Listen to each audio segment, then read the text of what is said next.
everyone! Good morning, I'm back! This is Sam Brusas and welcome back to my YouTube channel.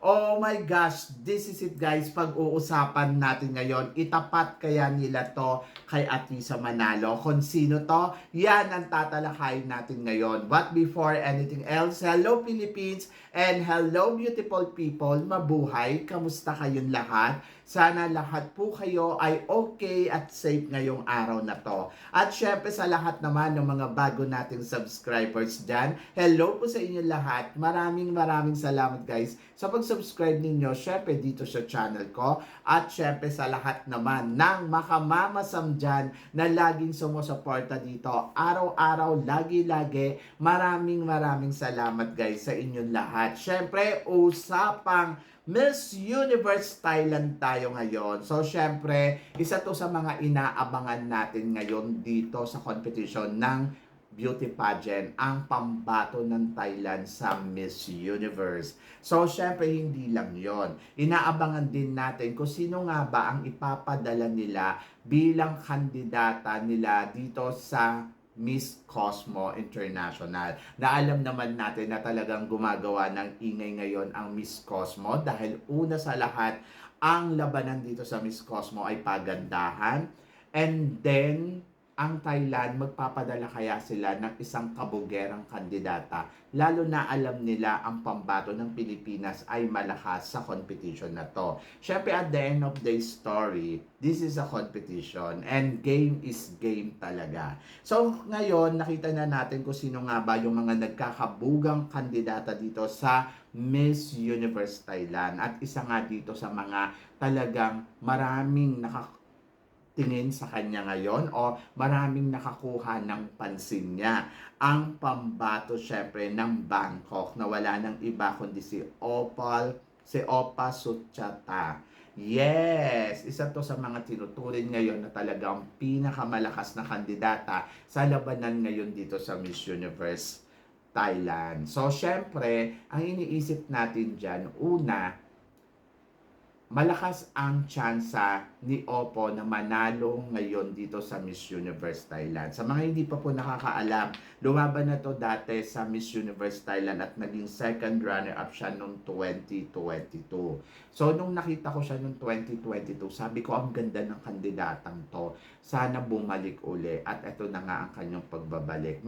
Medyo, kung titignan mo, mas nag-mature siya ngayon, mas nakakatakot yung orahan niya ngayon, at mas kumpiyansa siya ngayon. So, pagdating sa communication skills, magaling din naman talaga itong kumuda.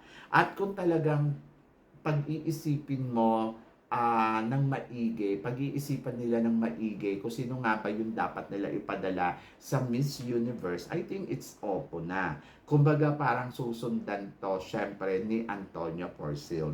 Kaya lang, ang Thailand, hindi ko kasi alam kung ano yung magiging laro nila at ano nga ba ang ipapriority nila. Kung tutuusin, maraming kandidata talaga na lumalahok ngayon dito sa Miss Universe Thailand na pwede talaga nila ipadala sa Miss Universe para sabayan kung ano ang nagawa ni Antonio Porcel. So, first runner-up sila noong nakaraang taon. Siyempre, ang tatargetin nila dyan ngayon ay maging winner sa Miss Universe.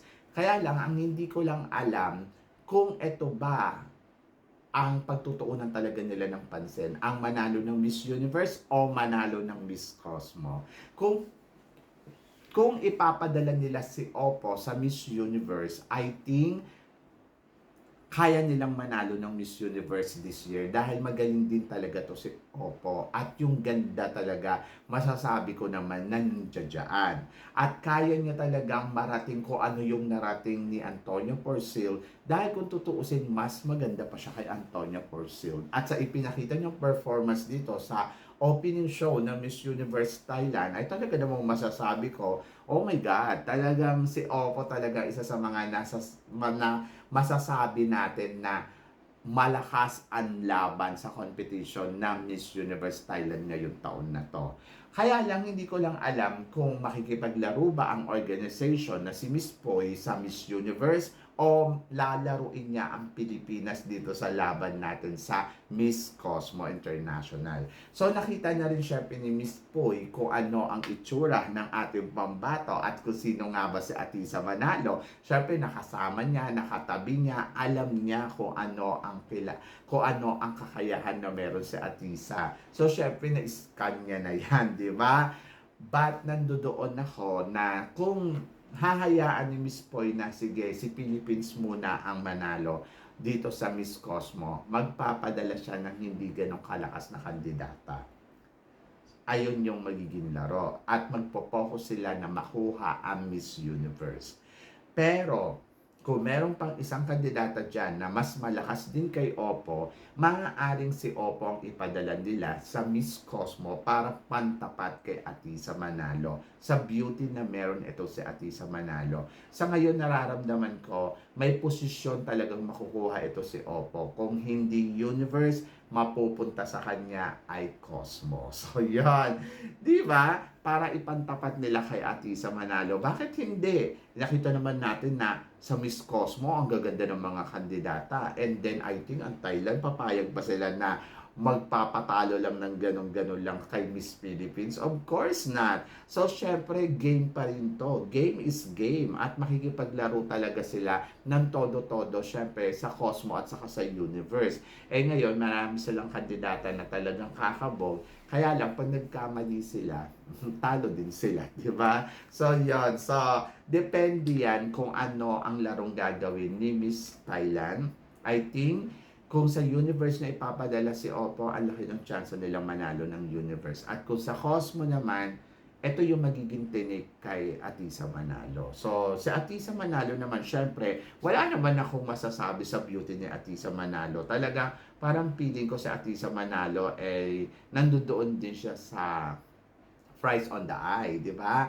Eye of the price, di ba? So, keep eyes on the prize. Parang nandoon din talaga yung laro ni Atisa Manalo. And then, I think, kaya nga siya kumuha ng magandang glam team dito at kahit magbayad siya ng mahal, basta lang ma-sure lang talaga niya yung bawat eksena niya.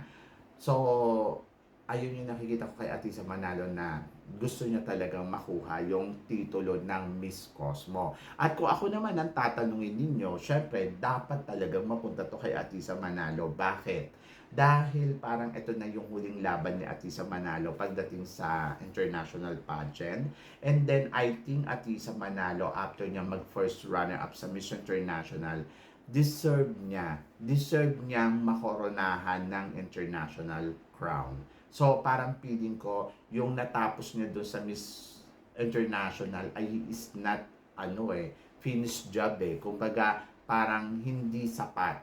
Kumbaga, kung makakoronahan siya dito sa Miss Cosmo, nakauna-unahan talaga, doon ko masasabi na, okay, Atisa, it's your turn na talaga. Kumbaga parang, you deserve it talaga na makakuha talaga ng corona dito sa Miss Cosmo. Kumbaga parang, kung makokoronahan siya dyan, parang deserve niya yon bilang isang Atisa Manalo. Kumbaga, para ilagay mo talaga sa pangalan ng isang Atisa Manalo na magiging tatak niya yon forever o magiging title niya yon forever. Kaya sabi ko nga itong Miss Cosmo, sana destiny talaga ang nakalaan dito kay Atisa kasi ang kalaban talaga dito ni Atisa Manalo, yung destiny. Kung ito ba ay destiny niya, magiging madali ang lahat para sa kanya. Pero kung hindi, talagang mahihirapan siya. Kasi destiny kasi talaga ang kalaban talaga ni Atisa Manalo dito. And then, kung itatapat naman ng Thailand itong si Oppo dito kay Atisa Manalo para laruin ng Thailand ang Pilipinas, ay malaki din yung chance ng Thailand kung ipapadala nila itong si Oppo. At ito ang isa sa mga magiging tinik talaga kay Atisa Manalo. Bakit ko nasabi? Kasi she's younger more than to Atisa Manalo. At talaga yung beauty neto, may ibubuga din talaga. So, depende na lang yan. But, kung ipapadala nila sa Miss Universe itong si Oppo, eh di mas maganda, di ba? Kasi parang feeling ko, kapag pinadala nila si Oppo sa Miss Universe, magiging mahina ang laban ng Thailand sa Miss Cosmo. Dahil yung ibang kandidata naman ay hindi ganun kalakas. Hindi naman natin masabi, pero parang feeling ko kakayanin na ni Atisa manalo to. But kung si Oppo ang ipapadala nila, kasi malakas talaga si Oppo eh. So maaari, di ba? Maaari na bigla tong, alam mo yon, na maging tinik sa laban ni Atisa Manalo dito sa competition ng Miss Cosmo. So, I hope na si Oppo ay sa Miss Universe nila ipadala. So, kahit makuha na nila ang universe, basta makuha natin ang Cosmo. Diba? So, yon. So, depende. But naniniwala din naman ako na malakas din talaga ang pambato natin sa Miss Universe at magkasabayan sila, di ba? So, yun. So, depende yan. So, kaabang-abang. But tingnan natin kung ito nga ba ang magiging tinik kay Atisa Manalo sa laban niya dito sa Miss Cosmo. Kung si Oppo nga ba ang ipapadala nila. Dahil parang feeling ko, potential din si Oppo talaga maipadala sa Cosmo ngayong taon na to. But depende na lang yan sa laro ni